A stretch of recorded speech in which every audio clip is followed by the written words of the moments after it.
Sadar nggak, kalau di era pemerintahan pasca reformasi, nggak banyak gerakan pemberontakan di daerah-daerah. Padahal, kondisi jalan dan infrastruktur di daerah-daerah yang menjadi kewenangan pusat nggak diperhatikan. Coba kita balik ke tahun Orde Lama atau era pemerintahan Presiden Soekarno, dan era Orde Baru saat pemerintahan Presiden Soeharto. Di masa kepemimpinan dua tokoh presiden ini, ada beberapa pemberontakan di daerah-daerah yang membawa isu ketidakadilan pembangunan. Tapi sebenarnya kurang pas juga melabeli gerakan protes dengan istilah pemberontakan. Lebih tepatnya diberi nama gerakan revolusi. Karena dari gerakan revolusi itulah dapat memaksa pemerintah memperbaiki tata kelola pemerintahan dan terus berbenah memeratakan pembangunan. Bagaimana menurut pendapat kalian? Lebih tepat pakai istilah pemberontakan atau revolusi? Coba tulis pendapatmu di kolom komentar. Oke, lanjut kembali ke bahasan tadi. Setidaknya ada 3 gerakan pemberontakan yang terjadi selama Orde Lama hingga Orde Baru yang membawa isu kesenjangan pembangunan. Gerakan pemberontakan pertama terjadi di Maluku pada tahun 1950 hingga 1963. Gerakan pemberontakan ini dipimpin oleh Somokil, mantan Jaksa Agung Negara Indonesia Timur, membawa isu kesenjangan sosial antara pembangunan di pusat dan daerah. Akhirnya memunculkan gerakan yang diberi nama Republik Rakyat Maluku. Namun, gerakan ini berhasil ditumpas melalui operasi militer dan berakhir dengan penangkapan Somokil pada tahun 1963. Nah, pemberontakan ini terjadi di era Presiden Soekarno. Tapi ada satu pemberontakan yang terjadi di era Presiden Soeharto yang akar masalahnya ada di pemerintahan Soekarno. Pemberontakan itu bernama Gerakan Aceh Merdeka. Sebenarnya gerakan Aceh Merdeka ini tidak tepat dikatakan pemberontakan, lebih tepatnya disebut gerakan revolusi.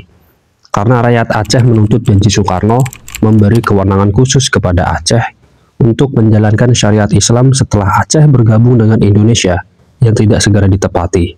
Sampai akhirnya pecahlah gerakan Aceh Merdeka pada tahun 1976 di era Presiden Soeharto. Dideklarasikan pertama kali oleh Tengku Hasan Muhammad Nitiro.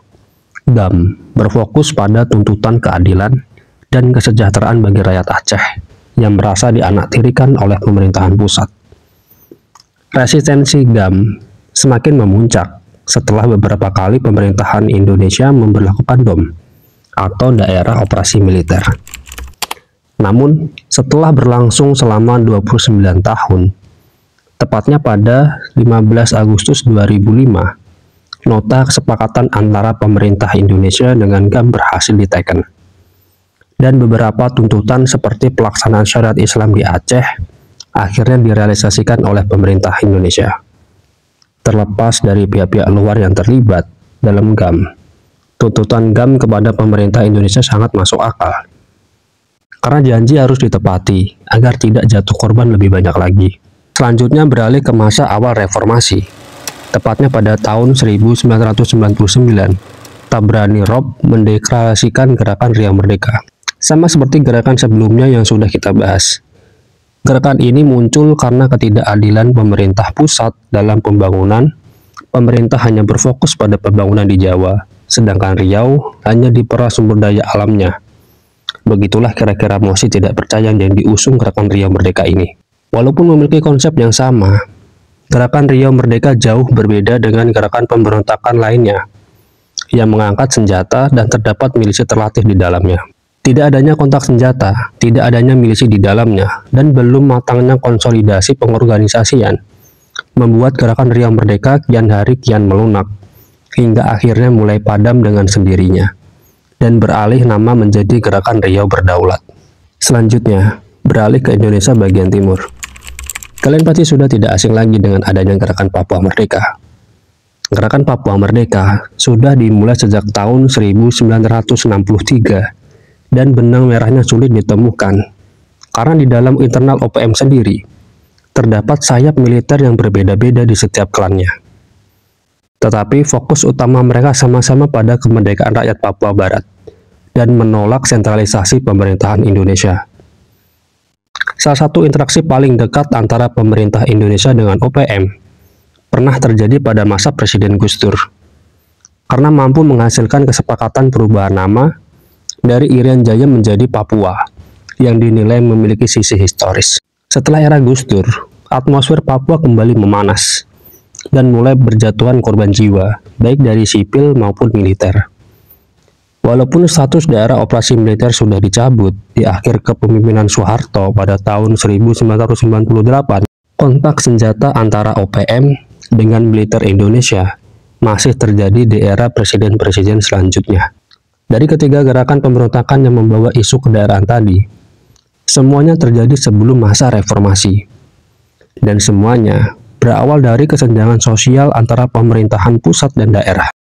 Dari sinilah muncul pertanyaan, kenapa di era setelah reformasi nggak ada gerakan pemberontakan yang membawa isu kesenjangan sosial, kesenjangan pembangunan? Padahal banyak infrastruktur di daerah-daerah yang jauh dari kata layak. Nah, jawabannya ada di masyarakat itu sendiri.